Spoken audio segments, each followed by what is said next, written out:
Bien, il est bien triste de présenter ses vœux face à une caméra parce que ce qui compte dans ce rituel du mois de janvier, c'est bien de se retrouver pour évoquer l'année écoulée et puis surtout se projeter dans l'année qui vient. Mais puisque les conditions nous obligent à le faire de cette façon-là, eh bien, il me faut faire un effort particulier pour imaginer vos visages, les visages des médecins, des personnels paramédicaux, techniques, administratifs, les visages donc de tous ces métiers si différents mais si importants pour prendre en charge dans de bonnes conditions les patients de notre territoire. Alors sur ces visages, qu'est-ce que l'on peut lire?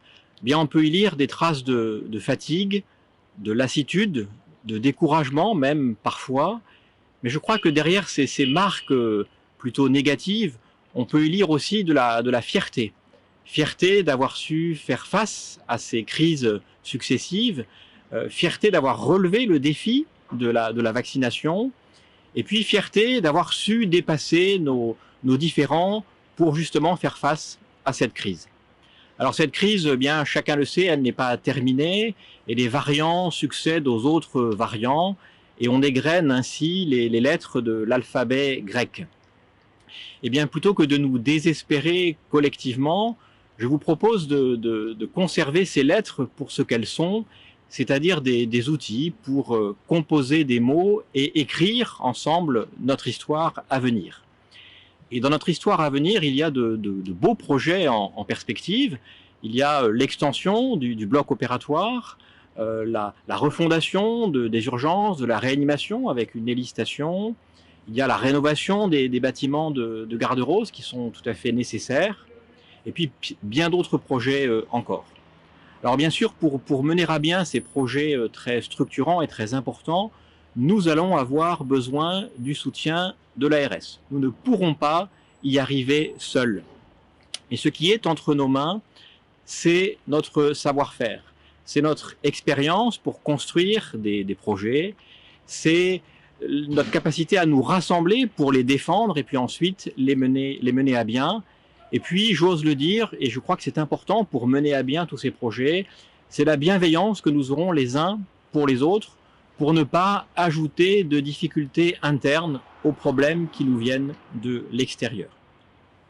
Et puis en 2022, nous allons avoir à préparer la visite de certification de la Haute Autorité de Santé. Alors je crois qu'il ne faut pas voir cette visite comme un contrôle tatillon de documents qualité plus ou moins abscons.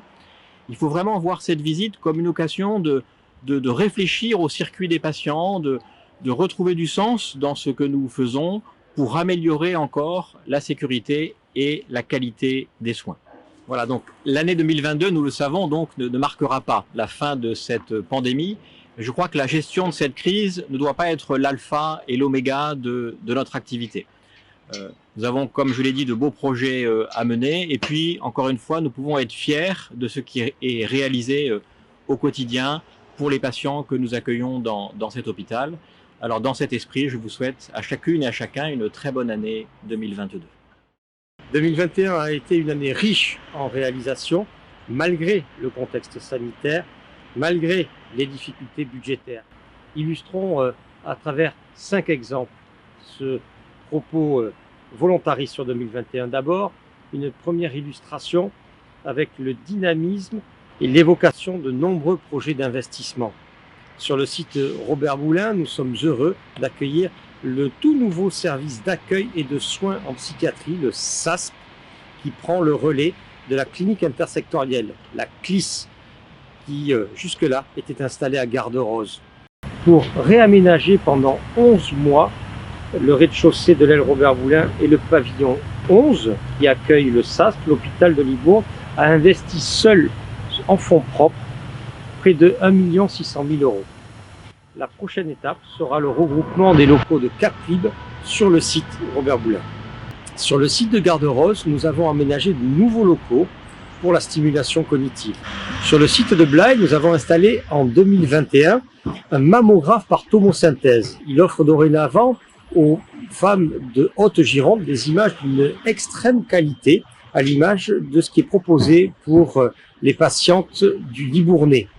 Et soulignons le dynamisme de nos radiologues qui interviennent sur tous nos établissements du Nord-Gironde de Sainte-Foy-la-Grande à Blaye en passant par Libourne. Quelle autre équipe de radiologie publique intervient sur un territoire aussi vaste? Plus de 2065 km², plus de 250 000 habitants sont ainsi pris en charge. Et nous avons demandé à l'Agence régionale de santé de reconnaître le dynamisme de cette équipe et l'excellence de cette prise en charge à travers la mise en place d'un PIM, un pôle d'imagerie médicale mutualisé. Sur le site de Sainte-Foy-la-Grande, nous avons installé en 2021 un panoramique dentaire. Deuxième illustration de ce dynamisme en 2021, la multiplication des coopérations en Nord-Gironde qui n'ont jamais été aussi nombreuses et aussi florissantes. Les coopérations au niveau des sages-femmes. Déjà, les sages-femmes de Libourne proposent à Sainte-Foy-la-Grande des consultations prénatales et des séances de préparation à la naissance. Et depuis cette année, 2021, les sages-femmes de Blaye et de Libourne échangent ensemble des plages de travail pour s'entraider et renforcer leurs connaissances mutuelles. Cette innovation a été saluée par l'Agence régionale de santé. Coopération également au niveau de la pédiatrie. Les pédiatres de Libourne augmentent leur présence à Blaye, mais ils interviennent également en matière d'hospitalisation à domicile. Coopération toujours au niveau de l'ophtalmologie, puisque les professionnels libournais proposent à Sainte-Foy-la-Grande des consultations de proximité. Coopération également au niveau de la diabétologie, de la gynécologie obstétrique, puisque de nouveaux postes d'assistants médicaux partagés ont été créés en 2021. Coopération publique-privée également avec l'intervention de professionnels de la clinique et de l'HAD qui sont venus renforcer les équipes hospitalières au plus fort de la crise Covid. Coopération toujours avec la mise en place d'une cellule parcours patient qui permet d'associer l'ensemble des acteurs du territoire, qu'ils soient publics ou privés, une innovation là encore saluée par l'Agence régionale de santé. Les actions de santé publique n'ont pas été oubliées en 2021 et l'Agence régionale de santé a décerné un label « Prévenir pour bien grandir » à la maternité de Libourne, qui souligne l'excellence des prises en charge. L'attractivité a été aussi au rendez-vous de l'année 2021, puisque nous avons lancé une dynamique campagne de job dating au mois d'avril. Nous avons également travaillé la procédure d'accueil des étudiants en IFSI et en IFAS. Nous avons également augmenté les quotas d'accueil des étudiants paramédicaux sur le Nord-Gironde et nous portons le projet de doubler le nombre d'étudiants accueillis, si tant est que la région finance les investissements nécessaires. Ce regard dans le rétroviseur serait incomplet si nous ne parlions pas de ce satané virus. Et l'année 2021 a été une occasion de reconnaître l'excellence de nos équipes hospitalières. Je salue l'effort considérable, remarquable, exemplaire qu'ont réalisé toutes les équipes sur notre territoire. Je sois à souligner leur dévouement, leur capacité d'adaptation et de résilience. Je remercie tout spécialement les communautés médicales qui se sont impliquées. Je pense à la communauté libournaise dont le président est actuellement Renaud Dulin. Je pense à la communauté blayaise présidée par le docteur Bloch et à la communauté foyenne présidée par madame Sidelage. Depuis le début de cette épidémie, nos hôpitaux sont au rendez-vous. Grâce à vous, la population du Nord-Gironde est prise en charge et bien prise en charge. Nous sommes intervenus en matière de vaccination de manière résolue. Nous avons fourni des doses et nous continuons à tous les centres tenus par les collectivités locales. La Cali, y compris le Calibus, le centre de Car en pays blayais et en pays foyen, le centre de vaccination qui est porté par la collectivité locale. Nous nous sommes organisés, bien entendu, pour vacciner nos professionnels de santé. Et puis, nous avons également tenu sur Libourne un centre de vaccination grand public qui a déjà réalisé près de 70 000 vaccinations, y compris des vaccinations pour les enfants. Une réponse également à ce virus à travers les prises en charge, puisque nous avons organisé nos établissements afin de prendre en charge les patients du Nord-Gironde. Et je souligne tout particulièrement l'effort réalisé en soins critiques et la disponibilité des professionnels qui sont venus renforcer ces équipes pour pouvoir monter en capacité en matière de soins critiques. Assez parlé de 2021 et tournons-nous vers 2022. À Blaye seront lancés de grands travaux. L'hôpital de Blaye est le seul centre hospitalier général de Gironde à avoir été retenu dans le cadre du Ségur de l'investissement. Un bâtiment de 50 places va sortir de terre avant que les travaux de réhabilitation du monobloc soient engagés. À Sainte-Foy-la-Grande, nous comptons lancer dès cette année le projet de construction d'un EHPAD sur la commune de Pineuil qui nous permettra de moderniser les capacités d'hébergement.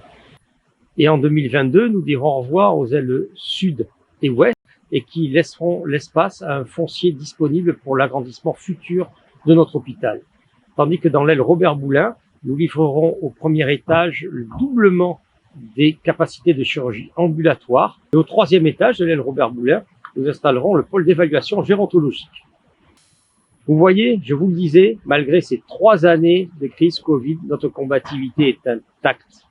À vous toutes, à vous tous, aux établissements partenaires, je souhaite une belle et heureuse année 2022. Je sais la lassitude qui peut gagner tel jour certains d'entre nous.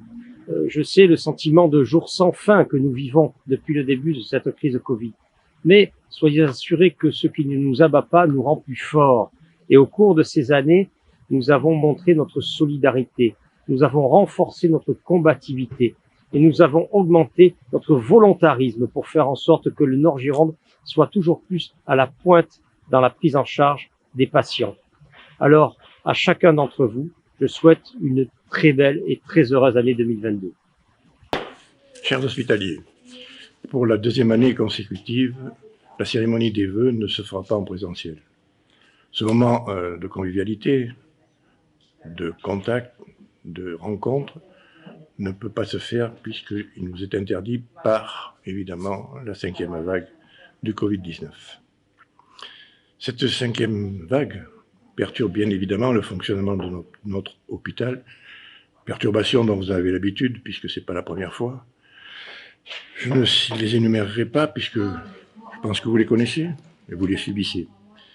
Ces difficultés sont dues uniquement à l'afflux de patients, soit en réa, soit dans les services, de patients pour la quasi-totalité non vaccinés. La vaccination, si ce n'est pas la panacée universelle, permet simplement de ne pas aller en réanimation. On peut attraper le Covid, on peut le transmettre, mais ça ne sera que bénin. Donc moi, je conseille fermement à tout le monde de se faire vacciner. Le centre hospitalier a ouvert il y a 1 an, un centre de vaccination, où je suis d'ailleurs. Pendant ce temps, quand même, l'hôpital n'a pas été absent. Il a continué à fonctionner. Et les projets sont sortis de l'imagination de nos dirigeants, de nos directeurs, des projets extrêmement importants.